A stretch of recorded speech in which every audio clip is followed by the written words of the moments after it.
del DNU, ¿cómo lo tomaste? Bueno, era algo que estaba dentro de nuestros planes, era algo esperable. La composición de la Cámara hacía que no hubiera lugar para un resultado distinto. De todos modos, yo quiero valorar y ponderar fuertemente el trabajo de nuestros senadores y también quiero valorar el apoyo que hemos tenido de los senadores del PRO, como 10 de los 13 senadores radicales, por lo tanto, y a todos los que han acompañado. Pensá que nosotros somos en dicha Cámara 7 senadores y conseguimos 25 votos.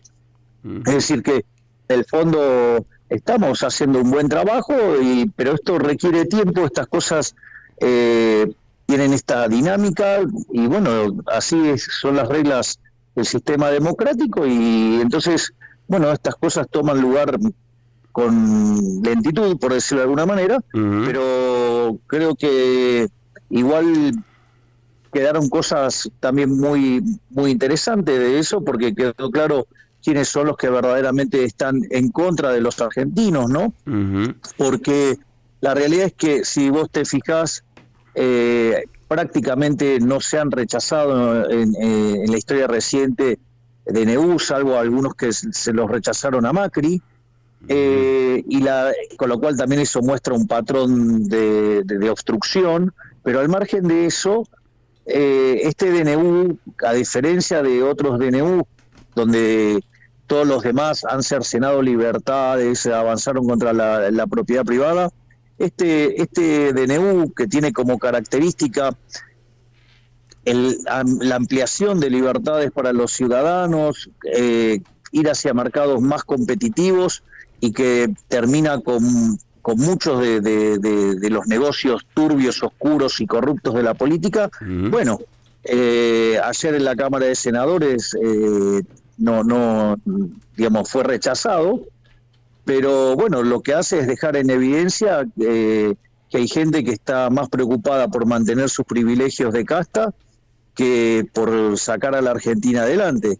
Al mismo tiempo también hay que aclarar que el DNU sigue vigente y que ahora hay que pasar a la Cámara de Diputados. Por lo tanto, nosotros ya hemos tenido resultados positivos en la Cámara de Diputados y así que va a haber que dar esa pelea y nosotros estamos confiados que puede llegar a salir adelante. ¿Vos pensás que en diputados puede ser positivo? No como pasó ayer. ¿Y esto de alguna manera puede romper el pacto de mayo o no? Lo que pasó anoche. Bueno, deja algunas dudas, ¿no? Porque, a ver, el pacto de mayo tiene etapas. Y la etapa previa es la ley bases con reconstitución de lo que era el capítulo 4. Entonces, es como que, dado lo que pasó en el Senado, abre algunas dudas.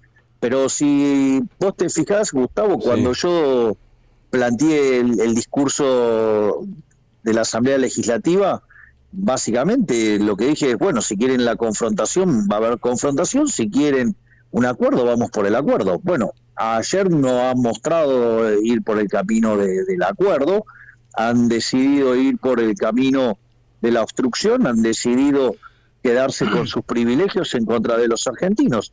Pero esto estaba dentro de los resultados esperables y lo que yo valoro es cómo hemos incrementado la cantidad de adhesiones, o sea, hubo 25 votos positivos. Para que haya pacto de mayo, ¿es necesario que haya un voto positivo que salga el DNU en diputados? No solo es el tema del DNU, digamos, también tiene que ver con el tema de lo referente a la ley bases.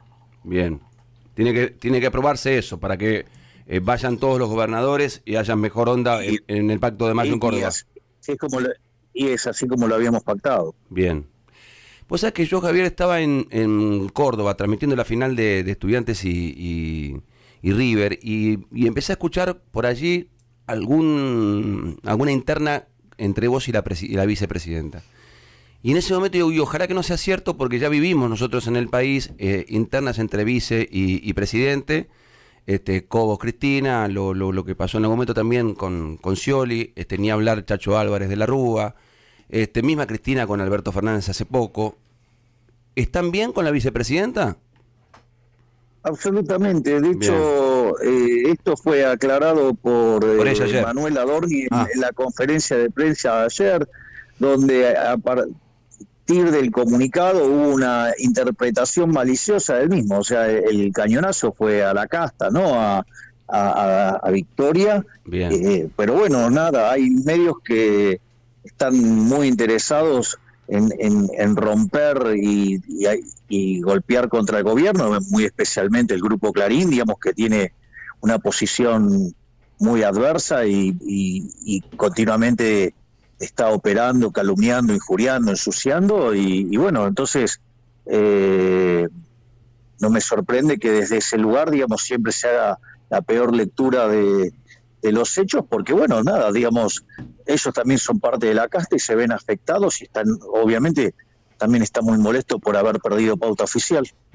Porque la verdad que generaba preocupación en la sociedad, en el pueblo, porque si hay una ruptura o una pelea, hay discordia entre el presidente y la vice, uno espera por ahí una pelea con un opositor, con alguien que siempre fue un enemigo político, ¿no? Un contrincante, pero con la vicepresidenta eso no lo esperábamos. Así que hay buena onda, tiran todos para el mismo lado. Sí, es más, vos fíjate que,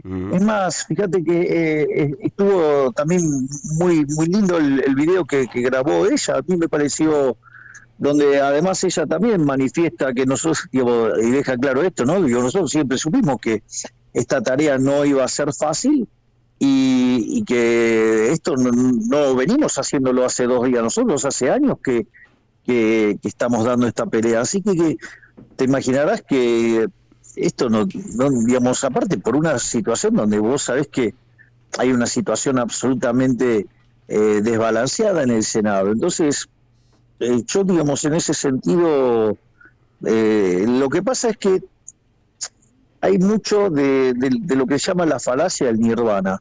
A ver. Comparan, digamos, cómo deberían ser las cosas en el paraíso. Entonces, claro, cuando vos comparás contra el paraíso, todo es una porquería. Y lo que no se tiene en cuenta es las restricciones que nosotros tenemos. Entonces, y muchas veces nos evalúan sin contemplar las restricciones que estamos enfrentando, y nosotros en ese sentido estamos tranquilos porque sabemos cómo funcionan este tipo de cosas y tratamos de hacer el mejor trabajo posible a la luz de estas restricciones, porque acá lo importante es que nosotros tenemos marcado un norte, entonces nosotros vamos a ir para ahí. Entonces, ¿qué es lo que significa esto? Bueno, me aparece un obstáculo y lo voy a pasar y voy a seguir avanzando hacia el objetivo que tenemos. Nosotros, nuestro eje central está en dotar de mayor libertad económica a los argentinos. Si vos contemplás los efectos en términos de libertad económica que implican el DNU y la ley bases, eso implicaba mejorar 90 puestos en términos de libertad económica, y en lugar de estar en un lugar de un país miserable como estamos hoy, convertirnos en un país como Alemania.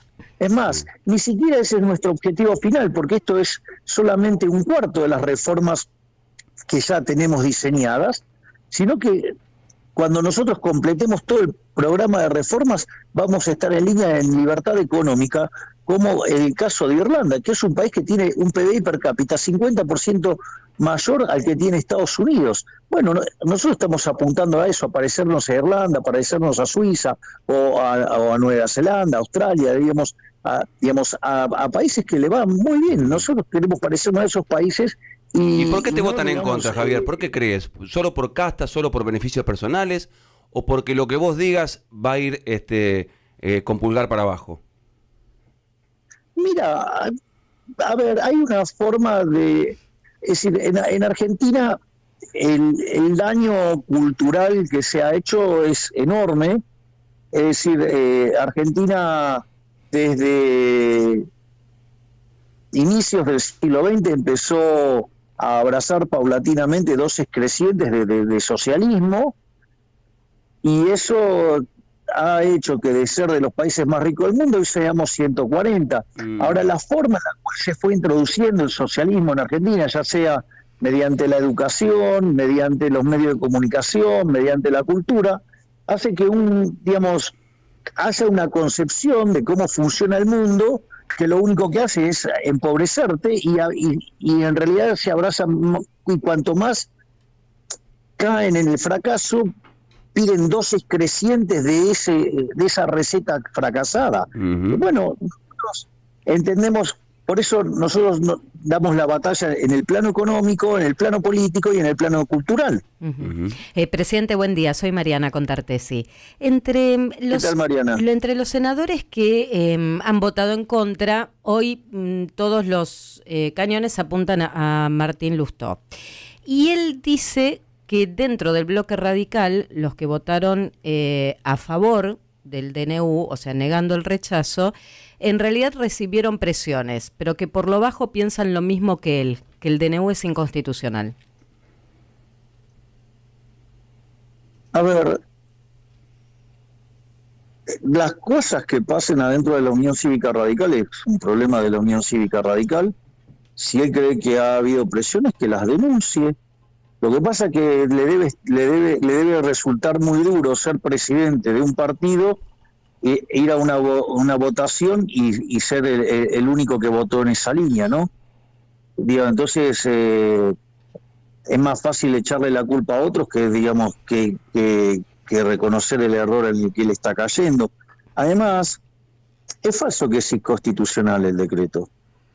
Es decir, que él cometa la falacia del cherry picking, eligiendo puntualmente algunos críticos del DNU, que en realidad no es que es inconstitucional, porque además justamente nosotros cuando tuvimos que elegir entre qué parte mandar por decreto y qué parte mandar a la ley, lo hicimos justamente respetando las características que tiene que respetar un DNU.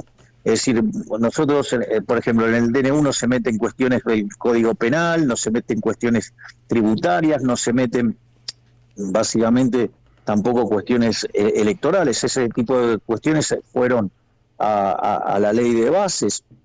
Entonces, y el DNU básicamente lo que propone es devolverle libertades a los argentinos, que eso está dentro, o sea, es más acorde al espíritu de la Constitución. Sí. Esas mayores libertades lo que además procuran en términos de mercado es hacer estructuras de mercados más pro-competitivas y no pro-empresas. Esto es una diferencia sustancial y al mismo tiempo implica terminar con muchos robos de la política. Pero bueno, como señaló ayer la ministra Bullrich, es decir, puede ser que el señor Lustó esté muy enojado porque dentro de las cosas que bajamos las 5 universidades y bueno, parece que ese grupo tiene negocios vinculados a las universidades. Presidente, además del DNU que preguntaba Gustavo recién, la ley con el paquete fiscal, ¿tiene que estar aprobado antes de mayo para efectivamente que se selle el pacto de mayo que usted convocó? Y es una precondición para el pacto de mayo. Bien. O sea, no sale el pacto de mayo, no hay pacto. A ver, pero el pacto de mayo tiene 10 puntos que son de carácter económico y la ley bases está ligada a una reforma, en temas de economía, entonces es como que quedan ligados. Entonces, difícilmente uno pueda pasar a determinar las bases de 10 políticas que van a ser la base de una Argentina próspera si no nos ponemos de acuerdo con el tema fiscal. Que independientemente de esto, yo lo voy a explicitar, lo voy a remarcar y lo voy a decir cuantas veces quiera. Bien. Presidente, a ver, acá hay cosas que no, dame un segundo, hay cosas que acá no son negociables de ninguna manera. A ver. Por ejemplo, una cosa que no es negociable de ninguna manera es el déficit cero. Bien. Se terminó la Argentina del déficit fiscal, se terminó con la estafa del déficit fiscal. O sea, el déficit cero es una política inamovible Es decir, yo estoy atado al palo mayor como Ulises, y digamos, y mis laderos le tiran tiros a las sirenas que nos quieren hacer chocar contra las piedras. O sea, el déficit cero es inamovible. La otra cosa que tampoco, digamos, la vamos a modificar es lo que tiene que ver con el saneamiento del Banco Central. Nosotros, desde que estamos en la gestión, habiendo recibido reservas internacionales negativas por 11.500 millones de dólares en términos netos, nosotros llevamos comprado más de 10.000 millones de dólares. Por lo tanto, eso, digamos, está llevando también a la recomposición de las reservas, al tiempo que la base monetaria no se movió. Por lo tanto, la ecuación del Banco Central es muchísimo más sólida, y eso tiene como contrapartida que el dólar, que algunos pronosticaban, ¿se acuerdan? El que decía que era una cuenta simple. Sí, el señor Larret, digamos, inspirado en la cuentita que hizo Lustó y que decía que daba 6.000, y había otros que, digamos, que andaban pululando por los canales de televisión, algunos más, hasta tienen banca de diputados ahora, diciendo que iba a ser de 10.000. ¿Dónde está el dólar?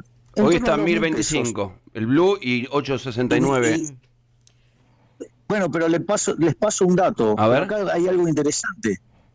Nosotros, días atrás, le metemos un martillazo a la tasa de interés, la bajamos 30 puntos. Sí. Eso, digo, en otro contexto hubiera generado un salto del dólar brutal. Total. Y nosotros seguimos comprando dólares.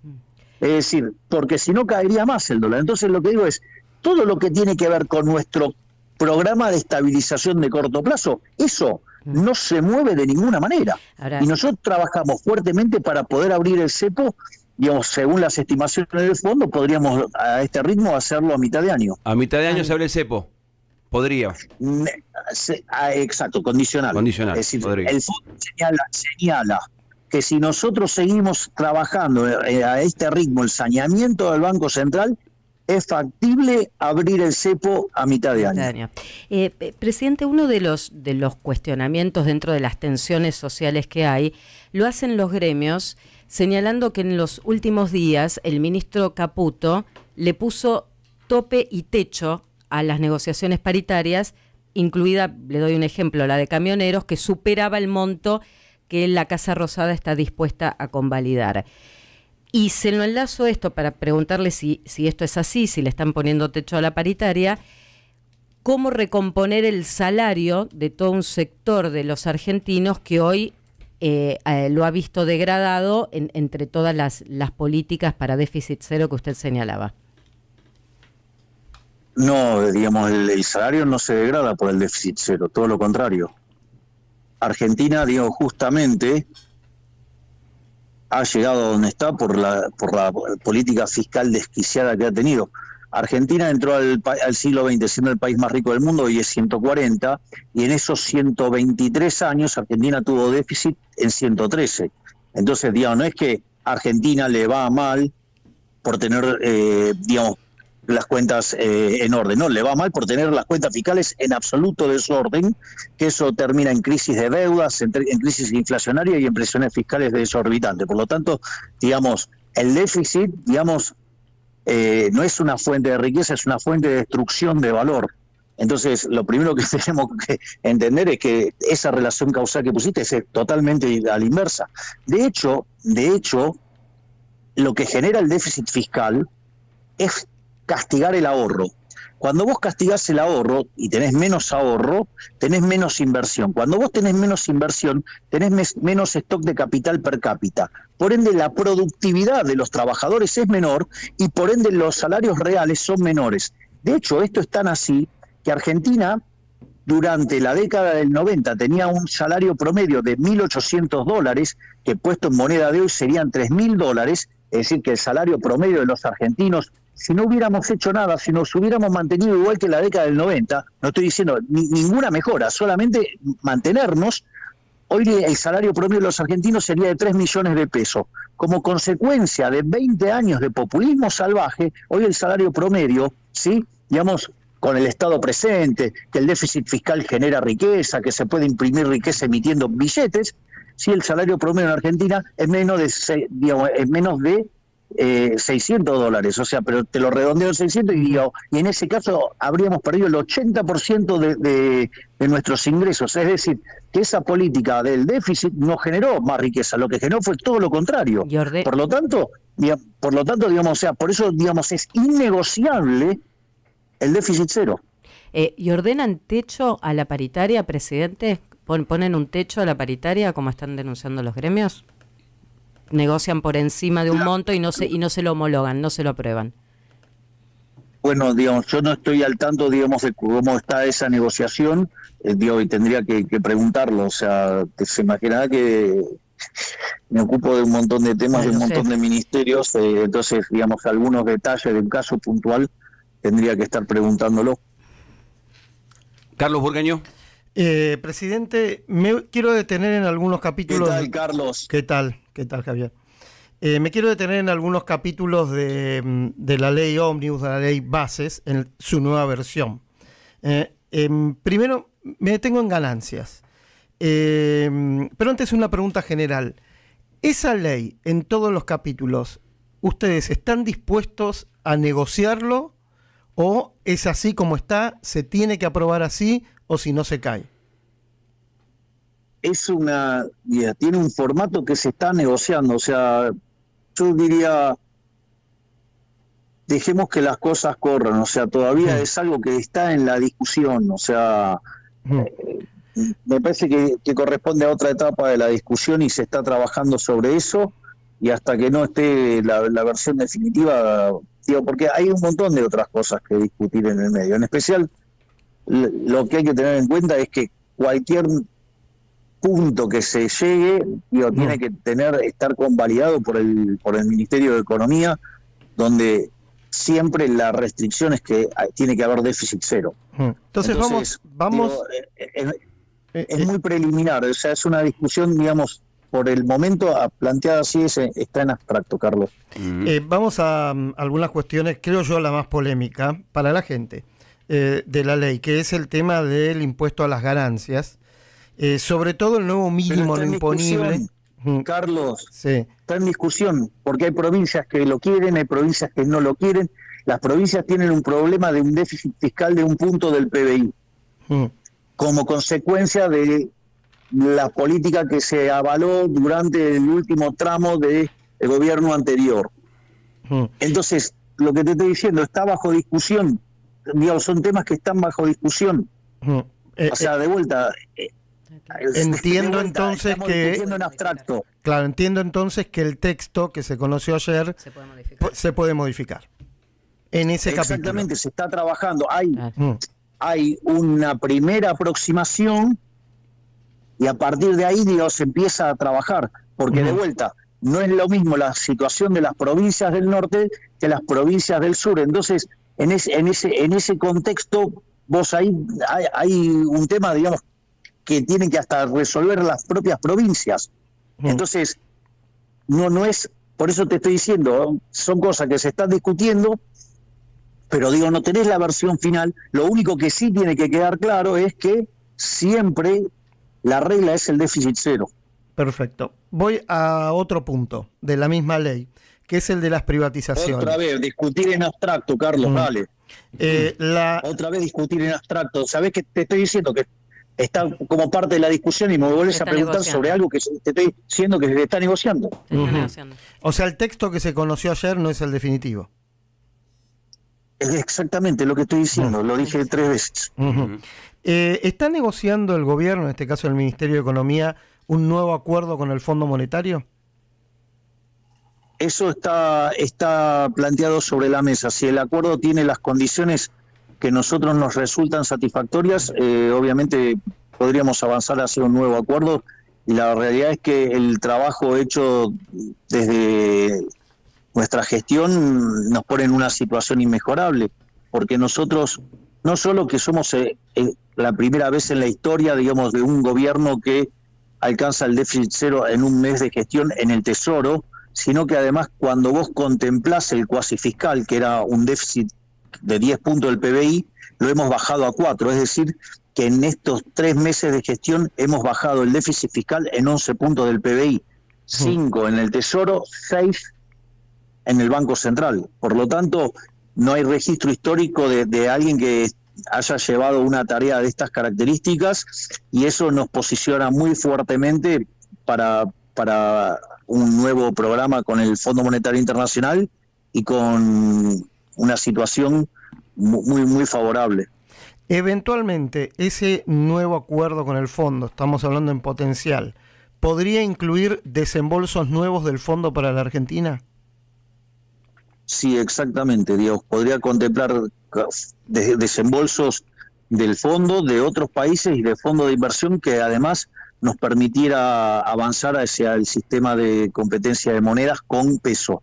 Me detengo en esto último. O sea, la Argentina está estudiando, el gobierno está estudiando eventualmente tomar deuda también de fondos de inversión de privados para acelerar, supongo yo, la salida del cepo y la competencia de monedas. Exactamente. Exactamente. En la medida que nosotros aceleremos la salida... A ver, si yo hoy tuviera 15.000 millones de dólares, yo hoy abro el cepo. Porque... A ver, digo, me permiten que sea técnico, sí, o sea, sí. A ver. Sí. A ver, si nosotros hubiéramos abierto Abierto, sí. Si nosotros hubiéramos abierto el cepo, bueno, al menos todavía me autoedito. No, está muy bien, está bien. Sí. Si nosotros hubiéramos abierto el cepo a inicios de la gestión, sí, la corrida era un dato y la hiper era un dato, ¿sí? Sí. Ahora, hoy, parados al día de hoy, nosotros tenemos que la base monetaria, en términos de PBI, en promedio del siglo XXI está en torno a 10% del PBI. Y hoy ese número es de 2,6% del PBI. Es un número muy, muy bajo, es decir, la economía tiene muy poco dinero. Es decir, con lo cual no se puede generar un exceso de oferta porque, digamos, ya está muy deprimida la oferta. De hecho, el crédito en términos del PBI al sector privado, que en otros países de la región está por encima del 50, 60% del PBI, en el caso de Argentina es 4% del PBI. Y los depósitos no llegan al 14% del PBI. Es decir, que cuando uno lo mira en estos términos, pareciera que no hay motivos para pensar que hubiera chances de corrida. Por eso hay algunos analistas que consideran que, habiéndose comprimido la brecha, porque en realidad para computar bien la brecha hay que contemplar el tipo de cambio que informa el Banco Central, que es cerca de 900, y le tenés que cargar el impuesto país. Si quieren, esperen que les hago la cuenta ahora, esperen. A ver, esperen que saco la calculadora. A ver. Hacemos la cuenta. A ver cuánto da. Que es 1057, 1058, si ustedes quieren. Bien. Entonces, ese es el tipo. Entonces, contra ese dólar, digamos, lo que van a ver es que no hay brecha. Entonces, hay algunos que dicen, no, bueno, entonces, digo, abrí, porque la verdad, digamos, estás comprando dólares, bajaste la tasa y aún así, digamos, la brecha no existe, entonces está en condiciones de abrir. Cosa que a partir de la baja de tasa que hicimos esta última vez de 30 puntos porcentuales, abona más esa teoría. Nosotros igual consideramos que todavía hay riesgo y nosotros no queremos correr ese riesgo. Ahora, si a mí me dan hoy 15.000 millones de dólares, los pongo ahí en el Banco Central y digo, bueno, ahora hagan lo que quieran, les abro y hagan lo que quieran. Ya que está en un momento... Ese sería el caso. Sí. Digo, ya que está en un momento económico con Carlos Burgueño, la inflación, por supuesto... Sí, dale, completa. Completa porque te quedaste con ganas de decir algo. Y lo otro es... Porque, claro, lo que digo es... Pero, digo, no sé si los vamos a conseguir o no, sí, pero nosotros los podemos hacer a mercado y podríamos hacer esto a mitad de año, que es lo que estima el Fondo Monetario Internacional. Por lo tanto, y eso implicaría un fuerte rebote en la actividad económica, y dada la baja capitalización que tiene la economía, hasta podríamos tener un crecimiento genuino de cara al próximo año. Si conseguís todo eso, si conseguís todo eso, ¿hace falta dolarizar? ¿Es algo que todavía lo tenés en mente? ¿O si responden así los mercados, lo dejás para mucho más adelante? No, es que esto es un paso intermedio a terminar con el Banco Central. Yo siempre hablé de competencia de monedas, que lo suele llamar dolarización porque es más fácil, pero en realidad es que vos elijas la moneda que quieras. Bien. Y por eso yo, si se fijan, cuando arranqué la frase, una de las cosas que dije es competencia de moneda con peso. Que además cuando nosotros lancemos eso, también vamos a estar lanzando la ley donde emitir dinero sea un delito penal y que sea no prescriptible, ¿no? Sí. Acá Javier Burgueño nos explica un poco el tema de inflación, que por supuesto fue alto en el primer mes, pero mitad de mes de Alberto, mitad mes tuyo. Después lo que pasó en enero el 20, después va bajando, va descendiendo, pero puede haber un rebote en el que viene. ¿Considerás que eso puede suceder? ¿Y cuándo crees que vamos a tener por abajo de un dígito o un dígito? Lo voy a contextualizar. A ver. Para que entendamos qué es lo que nos está pasando. Nosotros cuando estábamos prestos a asumir, o sea, primer semana de diciembre, los precios venían a un ritmo del 3.700 anual, en la segunda semana se aceleró al 7.500, cuando ustedes toman la inflación mayorista, que fue del 54% mensual, eso anualizado da 17.000. Ese era el contexto en el cual nosotros recibimos. A pesar, digamos, de esa dinámica explosiva, haber pisado, digamos, totalmente la emisión monetaria, eso lo que hizo fue que el primer mes terminara en 25, después 20, este último mes fue 13.2. Ahora, este número de 13.2 tiene 4.2 de arrastre estadístico, eso está hecho en un trabajo que hizo Ramiro Castiñeira. Sí. Y al mismo tiempo tenés el impacto de tarifas y el de prepagas, que es de una vez para siempre, por decirlo de alguna manera, que es 1.8, o sea, esos son 6 puntos. Quiere decir que si vos limpiás de esos efectos, la inflación del mes de febrero viajó al 7,2%. Es decir, estuvo en un dígito. De hecho, fíjate que cuando vos mirás el trabajo que hace el hijo de Cavallo, también está en un dígito. Y cuando vos empezás a mirar la núcleo de lo que estuvo publicando hace poco Orlando Ferreres, también está en un dígito. Nosotros igual sabemos que marzo es un mes muy, muy, muy complicado, que tiene una estacionalidad, pero muy complicada, pero también les quiero señalar que hay muchos diciendo, bueno, pero pegó un salto en la primera semana de marzo los precios. Les cuento que eso pasa todas las primeras semanas de mes, y que la inflación que hubo en la primera semana de marzo es menor que la que hubo en febrero y menor que la que hubo en enero.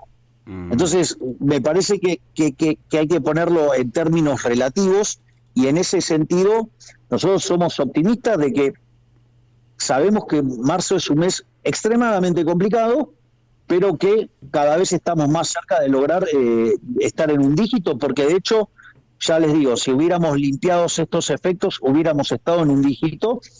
Y hay otro tema más que fue lo que habló el ministro de Economía con los distintos miembros de la cadena de bienes, y es que el tema de las promociones, porque eso no permite capturar la verdadera caída en los precios, porque eso no lo puede medir el INDEC, porque el INDEC solamente toma los precios unitarios y no puede estar haciendo el cómputo de la fijación no lineal de precios, porque además cada consumidor tiene su propio precio en función de lo que elige.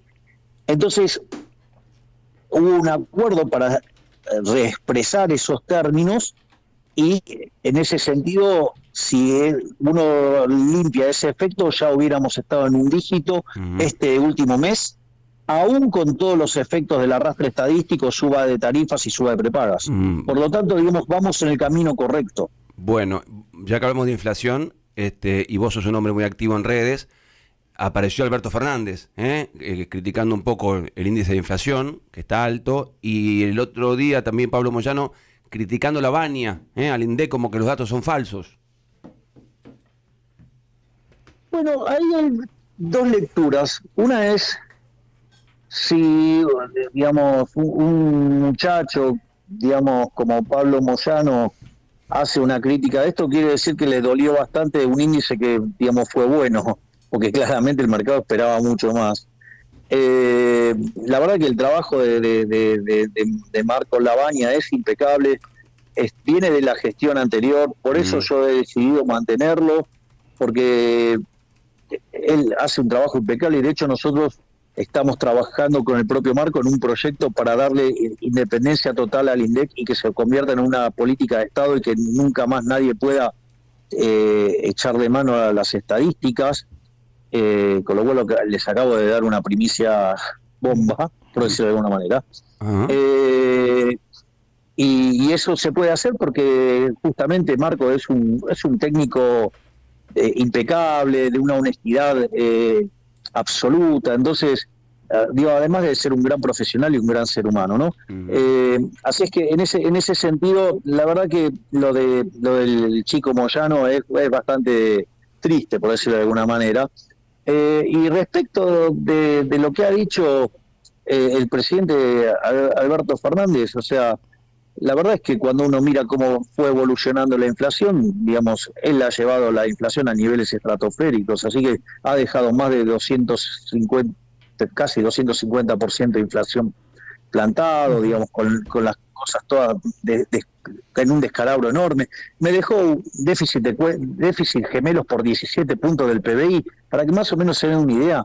Cuando los déficits gemelos están en 4 es una alerta amarilla, en 8 es piña segura y 17 es una crisis colosal, donde se combinaban elementos de lo peor del Rodrigazo en términos de sobrante monetario, lo peor de la hiperinflación de Alfonsín en materia de desequilibrio dentro del Banco Central e indicadores sociales peores que lo del 2001. Entonces la verdad que es bastante pobre, pero bueno, no es la materia del expresidente. Su materia es el derecho que se suponía que además sabía y que al momento, digamos, de hacer algunas cosas mostró que no era idóneo ni siquiera en su materia.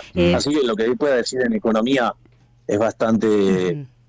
deja mucho que desear, por decirlo de alguna manera elegante. Vamos con las últimas. Sí, presidente, el tema jubilación, que dentro de esta nueva ley están enviando una propuesta para recomponer lo que es el haber jubilatorio. ¿Se va a recomponer el haber de los jubilados o esta también va a ser materia de revisión dentro del debate o de negociación? Puede ser que cambie la fórmula. Nosotros en la primera ley bases, en el capítulo 4, había una propuesta, después en realidad empezaron a hacer cosas con el capítulo 4 que se convirtió en una orgía fiscal y por lo motivo por el cual nosotros tuvimos que bajar ese capítulo. Nosotros tenemos previsto, digamos, la recomposición porque con la vieja fórmula este año los jubilados estarían perdiendo 2 puntos del PBI y, digamos, y con la recomposición que nosotros planeamos permite recuperarles 1,5 puntos. Entonces, no es que nosotros no hemos considerado el caso de los jubilados. Y después hay otro tema más que me parece que hay que tenerlo en cuenta, porque si nosotros avanzamos hacia un régimen de competencia de monedas, miremos las jubilaciones en dólares. El gobierno anterior se fue con una jubilación de $80 y nosotros, la jubilación mínima más el bono, da un equivalente de $200, es decir, la subimos en dólares un 150%. ¿Cuál va a ser el mes? Se lo pregunto porque en la expectativa de la economía, de la gente en general, está previendo que pueden venir meses más duros y usted lo ha dicho en reiteradas ocasiones. ¿Abril o mayo es el mes más duro para la economía que se viene? Estamos transitando el mes más duro. Marzo. Sí, marzo y parte de abril, digamos, pero estamos transitando esto. Pero les voy a dejar algunos mensajes alentadores. A ver. Hoy digamos, una encuesta con cerca de 6.000 casos presenciales estamos hablando, ¿no? O sea, estamos hablando de algo serio. El 70% de los argentinos reconoce que están peor. Eso es cierto. Ahora, cuando uno mira las expectativas de acá a los próximos meses, o sea, si vamos a estar mejor, nosotros cuando asumimos estábamos, el 20% de los argentinos creían que íbamos a estar mejor. En enero ese número saltó a 30, en febrero cerró en 42, con febrero cerrado, y después del discurso que di en la Asamblea Legislativa, ese número trepó a 47%. Es decir, la gente está viendo la luz al final del camino, está viendo la salida, la gente está viendo la salida. No solo eso, sino que además el 70% de los argentinos está absolutamente convencido que vamos a derrotar la inflación. Hay 50 puntos porcentuales que creen que lo vamos a hacer en el primer año y 20 que lo vamos a hacer en el segundo año.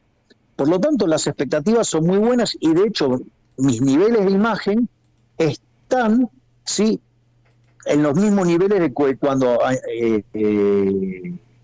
iniciamos el gobierno. Por lo tanto, lo que es cierto, la gente tiene claro que estamos pasando un momento muy duro, pero empieza a ver la salida, empieza a ver medidas que muestran que hay luz al final del camino. Entonces, por lo tanto, evidentemente, esto es un elemento central, porque eso quiere decir que además la gente tiene ganas de salir, y eso es un motor maravilloso. Presidente, de aquellos que le auguran que tal vez usted no pueda terminar su gobierno, y cito a Juan Grabois, que por redes puso: yo te avisé, Javier Milei, te van a usar de carnicero, te van a voltear y te van a tirar a la parrilla cuando hayan incendiado el país. ¿Qué le responde? Bueno, también decían que no iba a aguantar 15 días, que no iba a aguantar un mes. Ya llevamos 3 meses. Javier, dos últimas. Es decir, parece que no me conoce. Un gladiador no se rinde nunca. Dos últimas por mi lado. Se tomó el gobierno esta semana una medida que creo yo tuvo cierto apoyo popular, que es esta flexibilización para importar productos, ¿no? Primero, ¿cómo se tomó esa medida? ¿Por qué? Y si se puede ampliar a otros rubros como electrodomésticos, autos, textiles. Esa medida, sí, a ver, esa medida se tomó mirando dos cuestiones. Una, el tema de cómo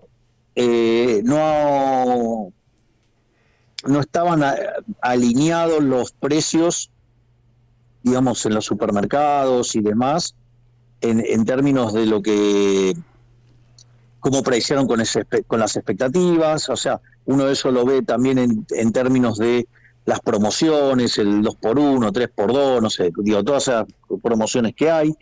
Y entonces como un mecanismo para que inducir a que corrijan esos precios, abrir la economía en lo que tiene que ver con los alimentos, que es algo, digo, que tiene impacto directo tanto sobre la indigencia como sobre la pobreza. Y además, el tema que uno tiene que ir chequeando el balance cambiario. O sea, por eso nosotros somos bastante, te diría, conservadores en la forma en la cual miramos los problemas de la salida del cepo. Si bien nosotros todos los días estamos levantando restricciones, tampoco lo vamos a hacer de un día para el otro como para que esto, digamos, pueda generar alguna zozobra y generar temor en la población.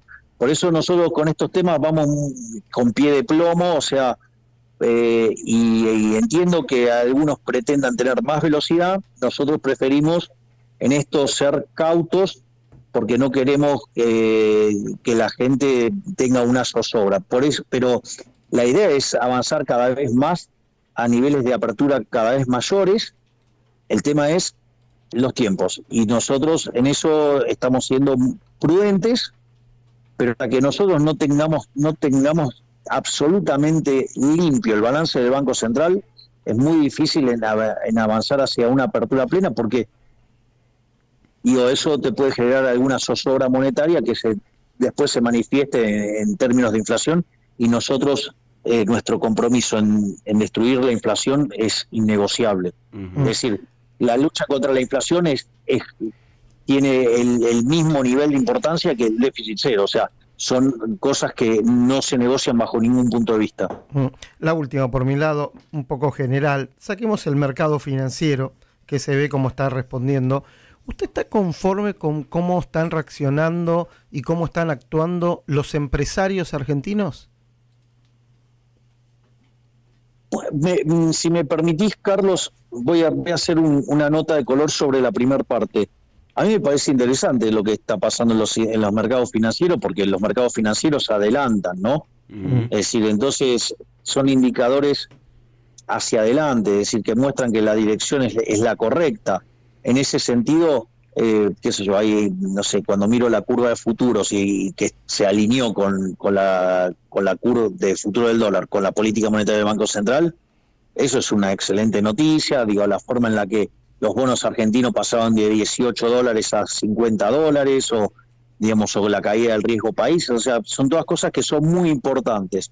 Ahora, en cuanto a lo que tiene que ver en el sector real, que es lo que vos estás manifestando, digamos, el accionar de los empresarios, bueno, hay que ver, si no la ven y no quieren, digamos, o sea, corregir los precios, bueno, digamos, en la medida que nosotros podamos ir abriendo el cepo, también vamos a dar más competitividad, y eso también va a ir corrigiendo la situación. Bueno, y siempre las últimas son mías, son las últimas dos, Javier, gracias por atendernos. No, por favor. A ver, por ahí es mejor para un periodista decir que los políticos tienen que ganar menos plata, ¿no? Yo creo que todos deberíamos ganar más plata, también los políticos, vos como presidente. Pero bueno, se dio una ida y vuelta, hubo marcha atrás. ¿Cómo viviste eso, sobre todo en las redes, una pelea por esa vía con la expresidenta y ex vicepresidenta Cristina Fernández? A ver, el punto es el siguiente: hay muchos mecanismos que están inmersos dentro del Estado para ocultar lo que pasaba con la política y sus remuneraciones. O sea, antes, al revés, el mecanismo, los diputados, los senadores se votaban sus dietas, sí, y a partir de ahí se acomodaba el resto de las remuneraciones. Después, frente a la situación de empobrecimiento, y para que no se quedara en evidencia lo que ganaba un diputado, un senador, o digamos, o miembros del gobierno, se buscaron mecanismos para ocultar esto. Entonces, nosotros, por ejemplo, en enero, nosotros habíamos dado la orden de que nuestros sueldos no se ajustaran, y de hecho no se ajustaron. El primer aumento del 16%, o sea, digamos, no alcanzó al Poder Ejecutivo y a los estratos más elevados del gobierno. Ahora, ¿qué es lo que sucede? Cuando se hace el ajuste de febrero, el problema es que los cargos que vienen debajo nuestro pasaron nuestra remuneración. Al darse esa situación, se dispara un decreto que había hecho Cristina que recomponía, o sea, las escalas, para que, digamos, o sea, no ganáramos menos que lo que ganaban las personas que estaban debajo nuestro. Sí. En ese contexto apareció esta situación. Bueno, lo vimos, lo corregimos y se terminó el punto. Es decir, se retrotrajeron todos esos aumentos. Y no solo eso, digamos, también hicimos lo mismo en la Cámara de Diputados, lo mismo hicimos en la Cámara de Senadores. Lo más interesante es que en todo este debate, digamos, cuando la señora Cristina Fernández de Kirchner se pone tan activa en términos de los jubilados y demás, yo le propuse que ella cediera sus jubilaciones de privilegios por 14,5 millones de pesos mensuales que recibe, y que, dado su dolor por los jubilados de la mínima, pasara a cobrar la mínima. Bueno, ahí se terminó el debate, no discutió más, no habló más, no salió más el tema. Y lo último, vos sí, hablas acá generoso con la ajena, con la propia no. Y yo tengo, y yo acá sí tengo, digamos, la altura, digamos, moral para discutirlo, porque yo viví cediendo mi dieta durante todo mi trayecto como diputado nacional. Vos hablás acá en Radio de la Red y rápidamente toman la transmisión A24 América, e imagino que te está mirando mucha gente en Rosario. ¿Qué le decimos a los rosarinos en estos momentos? ¿Qué mensaje le querés dar? Bueno, que nosotros estamos dándole un apoyo muy, muy fuerte al gobernador Puyaro. Nosotros, la provincia de Santa Fe es la tercera provincia con mayor cantidad de fuerzas federales. Además, enviamos 450 agentes adicionales, entre lo que es Gendarmería, Policía de Seguridad Aeroportuaria, Prefectura Naval Argentina, la Policía Federal y el Sistema Penitenciario. Además, ampliamos a 8 las zonas en la cual, digamos, se intensifica las acciones y se las satura. Así es que estamos, y además hemos enviado al ejército para hacer tareas de apoyo logístico, y además estamos enviando una ley, digamos que la ha elaborado el ministro Petri, para que el ejército pueda actuar sin tener que llegar a la situación del estado de sitio, digamos, dándole la definición de terrorismo o narco o terrorismo. Así es que estamos trabajando muy activamente, y de hecho, si ustedes se fijan, la situación ha empezado a mejorarse, notan mejoras. ¿Vas a ir? Obvio que, digamos, nada es instantáneo. Eso lo estamos evaluando si la ministra Bullrich considera que yo puedo aportar algo estando en el lugar. Yo voy a estar donde los argentinos me necesiten.